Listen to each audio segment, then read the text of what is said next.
2025ஆம் ஆண்டிற்கான நோபல் பரிசு அனௌன்ஸ் பண்ணுறாங்க. ஸோ இது ரொம்ப ரொம்ப ரொம்ப முக்கியம். கட்டாயமாக இதுலேருந்து ஒரு கொஸ்டின் கேட்பாங்க.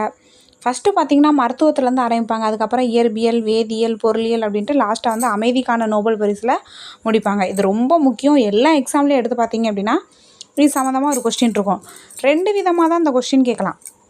எப்படியெல்லாம் கேட்கலாம் அப்படின்னா, ஒன்று வந்து அவங்க வந்து அவங்களோட நாடு, அவங்களோட பேர், எந்த நாட்டை சேர்ந்தவங்க, அவங்களோட நேம் என்ன அப்படின்ற வகையில் ஒன்றும்.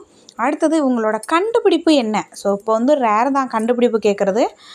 அவங்களோட பெயர், அவங்க நாடு, அது ரொம்ப ரொம்ப முக்கியம். ஓகேவா?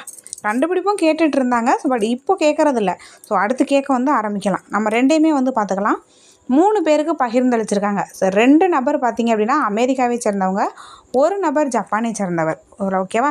ஸோ அவங்களோட பேர் ரொம்ப ஈஸியாக இருக்குது. ஃபஸ்ட்டு ஒன் பாருங்கள், மேரி ஃப்ரான்கோ கோ அப்படின்னு ஞாபகம் வச்சுக்கோங்க. அடுத்தது பிரெட் ராம்ஸ்டெல் ராம் அப்படின்னு ஞாபகம் வச்சுக்கோங்க. இவங்க 2 பேரும் அமெரிக்காவை சேர்ந்தவர். அடுத்து ஷிமோன் குச்சி அப்படின்னு இருக்குது, சக குச்சி அப்படின்னு இருக்குது. ஸோ குச்சி அப்படின்னு ஞாபகம் வச்சுக்கோங்க. ஓகேவா? ஓகே, எதுக்காக கொடுத்துருக்காங்க அப்படின்னு பார்த்தோம் அப்படின்னா, மனித உடலின் சக்தி வாய்ந்த நோய் எதிர்ப்பு அமைப்பு கட்டுப்படுத்தப்பட வேண்டும். இதை செய்யாவிட்டால் இந்த அமைப்பு உடல் உறுப்புகளை தாக்கும். ஓகேவா? மனித உடலின் சக்தி வாய்ந்த நோய் எதிர்ப்பு அமைப்பை கட்டுப்படுத்தணும். இல்லை அப்படின்னா அது தாக்கத்தை ஏற்படுத்தும். இந்த நிலையில் உடல் உறுப்புகளை நோய் எதிர்ப்பு செல்கள் தாக்காமல் தடுக்க என்ன அப்படின்னா டி செல்கள் கண்டுபிடிச்சிருக்காங்க. செல். ஓகேவா? இந்த செல் கண்டுபிடிப்பு, டி செல் கண்டுபிடிப்புக்காக தான் என்ன பண்ணியிருக்காங்க அப்படின்னா இவங்க 3 பேருக்கும் நோபல் பரிசு கொடுத்துருக்காங்க.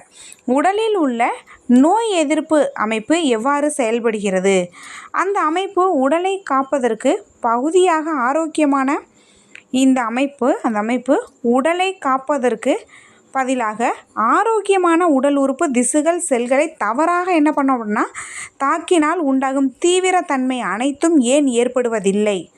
ஓகேவா? அதுக்கான சொல்யூஷனை இவங்களோட கண்டுபிடிப்பு கொடுத்துருக்கு. ஸோ இது கூட முக்கியம் இல்லை, என்ன கண்டுபிடிப்பு அப்படின்றதான் முக்கியம். என்ன கண்டுபிடிப்பு அப்படின்னா டி செல் கண்டுபிடிப்பு தான். ஸோ என்ன செல் அப்படின்றத பார்த்து வச்சுக்கோங்க, ரொம்ப முக்கியம்.